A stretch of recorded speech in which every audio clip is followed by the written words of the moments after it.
we need to think better, go beyond mathematics, and embrace the science of value reasoning, which underlies the computer industry. Be critical. We need to think more and learn how to deal with the flow of arguments on internet, designed to influence or persuade us. Be creative.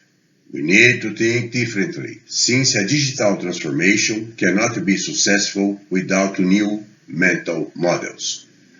Last but not least, when algorithms manage our lives, who will manage the algorithms?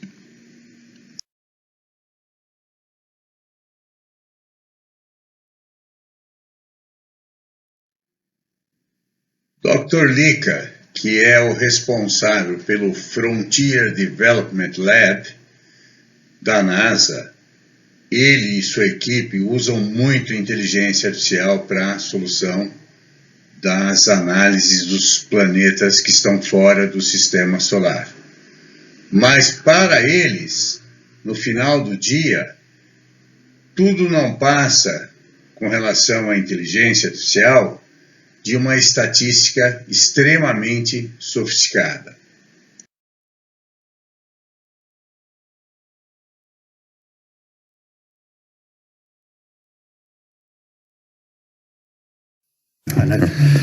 Well, let me begin by saying I'm glad to be here today. The talks have had a very soothing effect on me, especially Eric Schmidt's, because my takeaway is that in terms of future work, Professor of Artificial Intelligence will be the last job standing.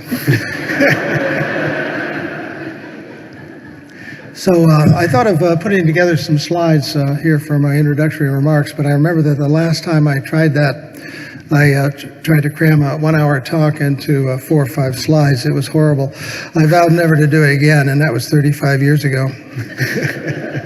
So instead of doing a presentation of slides, I'll just ask myself a question, and the question is, what do you make of all this?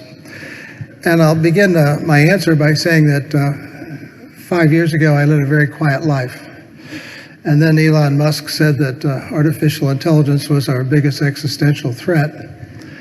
And more recently, Vladimir Putin said that he who owns artificial intelligence will rule the world. When I heard that, my first reaction was, sounds good, where's my computer, let's go. But then I said to myself, what can these people possibly know about artificial intelligence? And I concluded that what they know about artificial intelligence is a consequence of the miracle of machine learning. And machine learning, in my view, is another name for computational statistics. So whenever I hear scary remarks about artificial intelligence, I substitute the word statistics and see if it sounds good.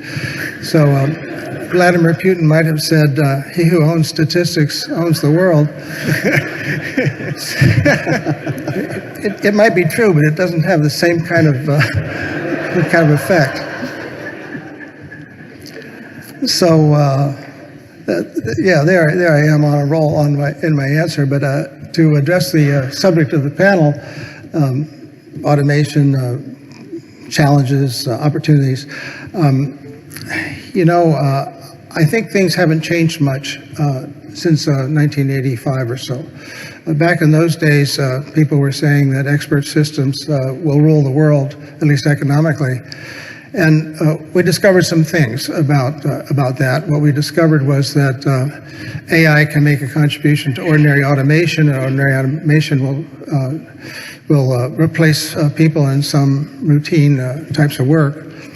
But the efforts back in the 80s to replace human experts with AI systems ended up replacing the human expert with an AI system, but the human expert still had to be there. So many companies were started, much venture capital was spent, and a lot of companies that had that idea went broke. The ones who didn't go broke were the ones who said, if we can put people together with intelligent systems to do something that can't be done by either alone, some new thing, that will be where the economic value will lie. And I think that's still true today. Oh, and now I can abbreviate the rest of my talk by just saying I agree with everything Josh said about where we are in the technology. We've discovered a lot of useful engineering knowledge about recognizing things, perceptual things, but we still know very, very little about what goes on inside our skulls.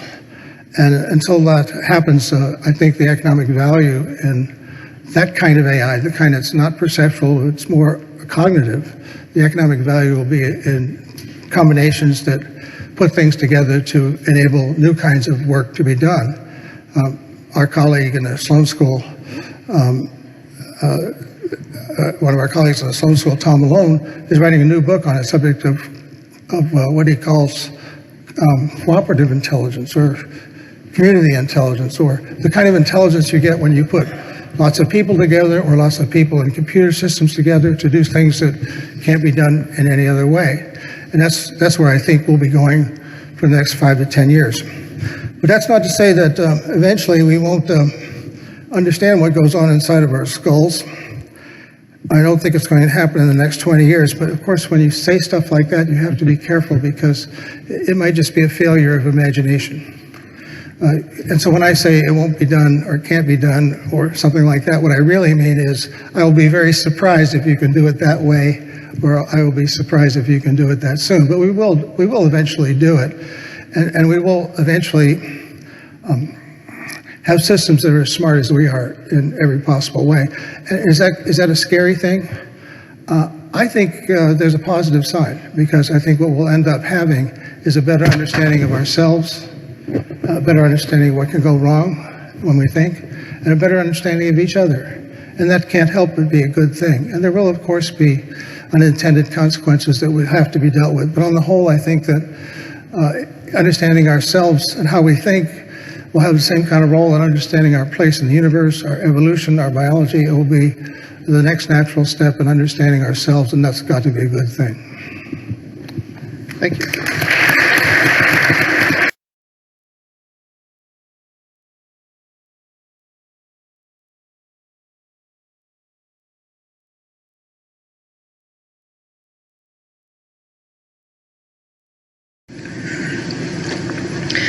I remember reading an article when I was about 12 years old, I think it might have been in Scientific American, where they measured the efficiency of locomotion for all these species on planet Earth. How many kilocalories did they expend to get from point A to point B?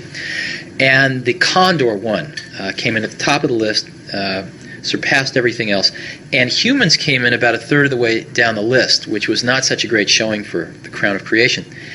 And but somebody there had the imagination to test the efficiency of a human riding a bicycle. Human riding a bicycle blew away the condor, all the way off the top of the list. And it made a really big impression on me that we humans are tool builders, and that we can fashion tools that amplify these inherent abilities that we have to spectacular magnitudes. And so for me, a computer has always been a bicycle of the mind. Something that takes us far beyond our inherent abilities. And I think we're just at the early stages of this tool, very early stages. And we've come only a very short distance, and it's still in its formation, but already we've seen enormous changes. I think that's nothing compared to what's coming in the next 100 years. A inteligência artificial nos dias de hoje se alicerça em dois grandes pilares. O primeiro é a matemática para o desenvolvimento de seus algoritmos. O segundo é a estatística para a análise de grandes volumes de dados. Nesse caso, a estatística ficheriana, que trabalha por amostras, aqui não se aplica. E essa estatística, ela se traduz para o sistema como codificações em várias linguagens. A mais importante é a Python e a ARTE. A linguagem ARTE é aquela linguagem que traz em seu conceito várias funcionalidades avançadas de estatística. Nós temos 5 tribos ou escolas que desenvolveram soluções para que você possa entrar nessa avaliação de dados. A primeira escola é a simbolista, que trabalha com álgebra booleana. Entretanto, só a álgebra booleana não é suficiente. Por quê? Porque nós temos outras lógicas que compõem esse processo. Nós temos, na filosofia, mais de 30 tipos diferentes de lógicas. Nós temos o conexionista, que ele tenta, através de modelos neurais, encontrar um comportamento. Esse comportamento é linearizado através de pesos. Os conexionistas são os que conseguem fazer os melhores modelos de Deep Learning. Nós temos também os bayesianos, que trabalham com probabilidade anterior e posterior, os evolucionistas, que trabalham com algoritmos genéticos, e os analogistas. Esses trabalham com clusterização, ou se estabelece atributos e tenta-se encontrar aqueles atributos, quais são os dados que se assemelham àqueles atributos estabelecidos. Para termos uma inteligência artificial abrangente, outros campos da ciência e da filosofia deverão ser incorporados. Principalmente aqueles que dizem respeito à epistemologia, natureza do conhecimento, axiologia, natureza do valor, e ontologia, natureza da verdade. Esses três componentes são extremamente importantes para a validação de hipóteses daquilo que essa inteligência artificial vai poder dizer ou se pronunciar com relação às propostas e perguntas. Também são importantes funções de linguística, de hermenêutica. Hermenêutica foi criada para exatamente interpretar os textos bíblicos para a filosofia. E, nesse caso, do Natural Language Processing, é extremamente importante o modelo hermenêutico estar incorporado dentro desse processo. Mas não se limita a só isso. Nós temos outras funções que deverão ser tratadas.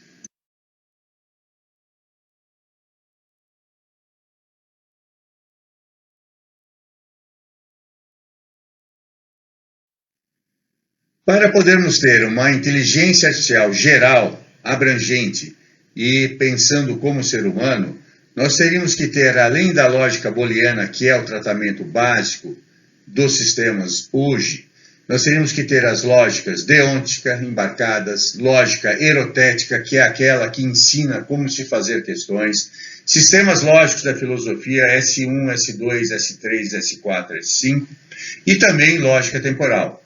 Além disso, precisamos desenvolver funções que façam pensamento algorítmico, modelos axiomáticos, pensamento crítico, filosofia de linguagem, criticismo formalista e fenomenologia. Além disso, nós temos uma série de outras atividades, como análise de algoritmos, linguística matemática, linguística computacional, narratologia computacional, hermenêutica computacional, pragmática, ciências sociais computacionais, psicolinguística e computação afetiva. E do lado da linguística, temos que ter linguística social, contrastiva, corpus linguística e lexicografia.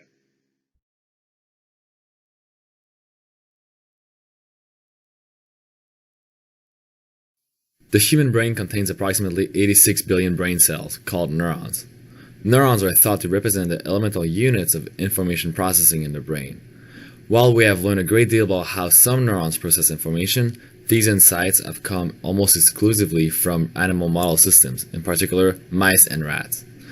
Here in Mark Arnett's lab at MIT, we set out to determine whether human neurons process information in the same ways other mammalian neurons. So actually testing the hypothesis that human neurons are different from those in other species is extremely challenging, because it's very hard to get living human brain tissue. So in order to do that, we collaborated with Sid Cash at Massachusetts General Hospital. We obtained brain tissue from patients with intractable epilepsy who are undergoing neurosurgery to remove abnormal regions deep within the brain. To do that, we had to remove overlying cortex, that area of the brain that's thought to be responsible for higher order cognitive processing. We then took that piece of tissue, placed it into specialized artificial cerebrospinal fluid, and handed it off to Mark's group. Back at MIT, we sectioned the brain into thin slices. We then use a technique called patch clamping to record the electrical activity of individual neurons and reveal their morphology. Compared to other species, human neurons are known to possess longer dendrites, the elaborate tree-like structures where neurons receive the vast majority of inputs. We discovered that human neurons had distinct input-output transformations from rat neurons, suggesting they process information differently. Importantly, we could demonstrate that it was the size of the human neurons that was responsible for those differences. The first reason being that signals add much farther to travel in longer human dendrites, leading to enhanced signal compartmentalization. The second reason being that ion channels, which govern the biophysical properties of neurons, were more dispersed in the longer dendrites of human neurons. Distinct information processing capabilities at the level of individual neurons is likely to impact cortical computation in the human brain.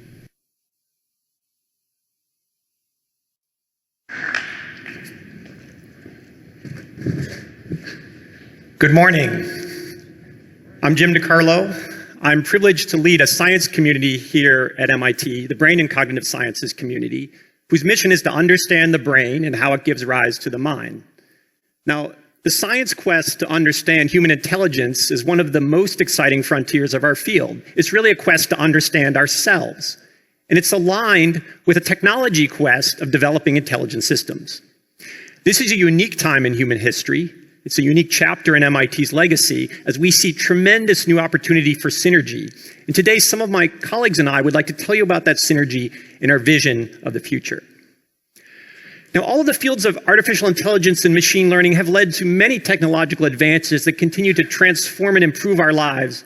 None of these systems are truly intelligent, as you'll hear about in a moment.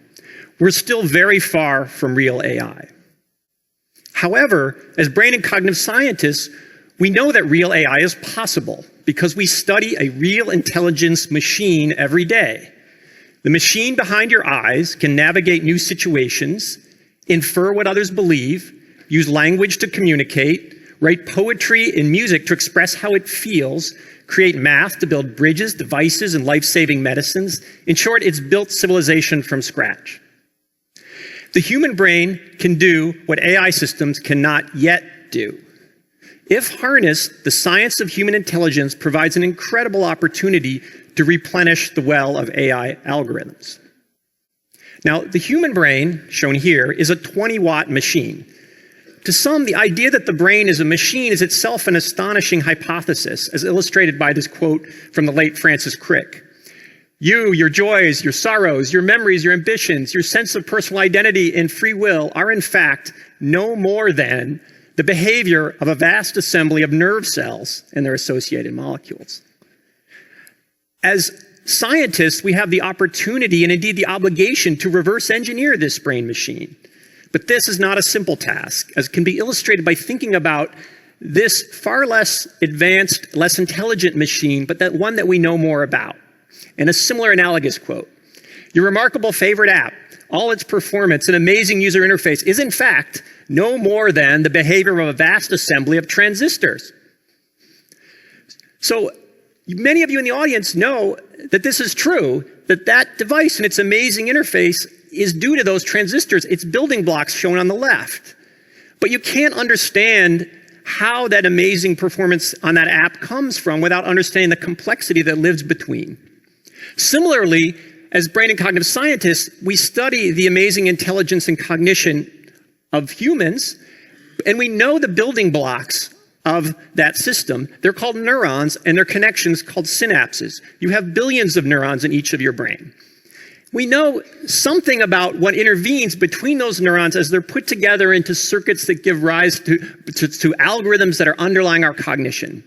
But the challenge of our science is to discover which arrangements of neural building blocks can explain and underlie our intelligence behavior. So how do we propose to do this?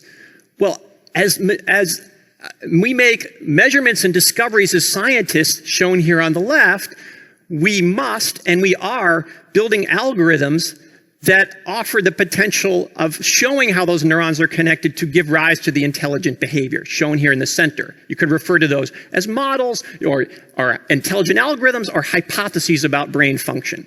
And here's where we see great synergy with similar efforts from our machine colleagues, engineers that work in software, hardware, robotics, as they are great at synthesizing and creating and are also interested in building things that can explain intelligence. So we're united around the mission of intelligence algorithms, and we aim to leverage in the core the complementary strengths of both sides of this equation and to build algorithms at human relevant scales.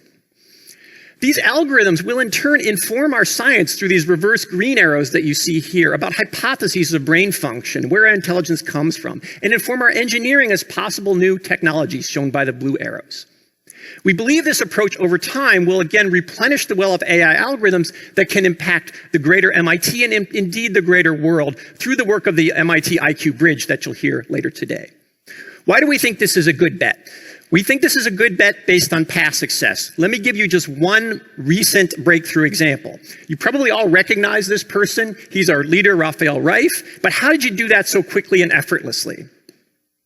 This object recognition problem was a long-standing problem in computer science and brain and cognitive sciences. For decades, neuroscientists like myself and others accumulated knowledge about how the brain solves this problem. And that knowledge is schematized at the top of this slide in a deep neural network that was discovered within the brain and the arrangements of neurons and processing the image locally. And we learned a lot about the responses of neurons along that system as well as the behavior of that system. Yet all of that work, decades of work, was not enough to tell us the visual intelligence algorithms working in the brain. Similarly, engineers working in a separate silo were trying to build computer vision algorithms that could do vision tasks like this one. And all of those algorithms fell far short of human capabilities. Now, true progress came when researchers used a combination of science and engineering. Specifically, some researchers began to build networks out of brain-like components, so-called deep neural networks with brain-like neural elements, like this example schematized at the bottom here. They also used mathematical models of how to teach those networks proposed by cognitive scientists. My lab and others showed there was a remarkable similarity from the artificial neurons at the bottom network to the actual neurons in the brain shown at the top. It was a very tight match, as well as a very good similarity between the behavior, the visual behavior of the human visual system and the behavior of these artificial systems. And in 2012, these brain-like deep neural networks took over computer vision. And the deep learning revolution and the transformative AI that resulted was launched. We're not finished, even with this vision problem. There are feedback loops you can see on this slide at the top that aren't even present in those feed-forward networks. We're working on those now as we think they're important to see and understanding. But the big lesson I want you to understand is that when engineers guide their algorithm building efforts with discoveries and measurements from science, then you get transformative progress. This is why we believe in, this is why we're confident in, this is indeed why we need the MIT core. But here I should also remind you, we're just scratching the surface. I'm talking about core visual object recognition shown at the top. That's just one aspect of visual intelligence. Imagine what we can do if we can understand all the other aspects of human visual intelligence.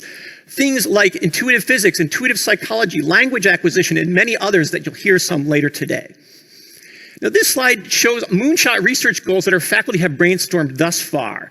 Bottom line, we have very exciting and ambitious goals, and we think with a combination of science and engineering that they are doable. Why now? Behavioral measurements are rapidly increasing in our ability to obtain them both in adults, but also in developing and learning children, as you'll hear about from my colleague Laura Schultz in a moment. Neural measurements have been proceeding apace in animal models for the last decade. Our ability to measure more and more neurons simultaneously, more and more about the brain, as well as make new measurements from human brains that you hear about from my colleague Rebecca Sachs in a moment.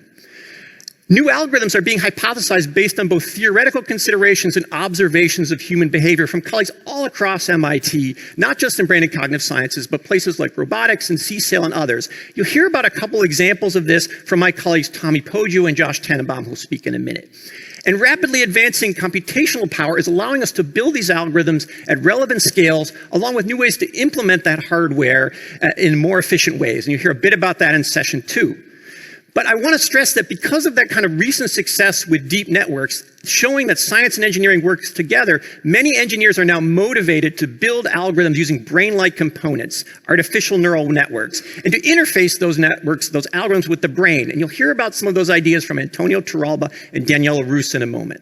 In short, we're poised for an incredible decade of progress in intelligence research. Today, you'll hear a lot about AI. And I hope I've convinced you that work in brain and cognitive sciences around intelligence is a guiding path towards real AI. But this quest is likely to lead to many other world-changing impacts.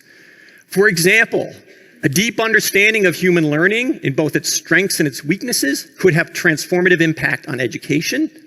An engineering description of the brain will help us pinpoint when, where, and how something can go wrong. And armed with this, we'll likely be able to see new ways to ameliorate things like Alzheimer's, autism, hearing and vision loss, and many other conditions. Let me end by reminding you that over time, the MIT IQ core could answer one of the biggest basic science questions of all time. How does the arrangement of billions of neurons make you, you? Thank you.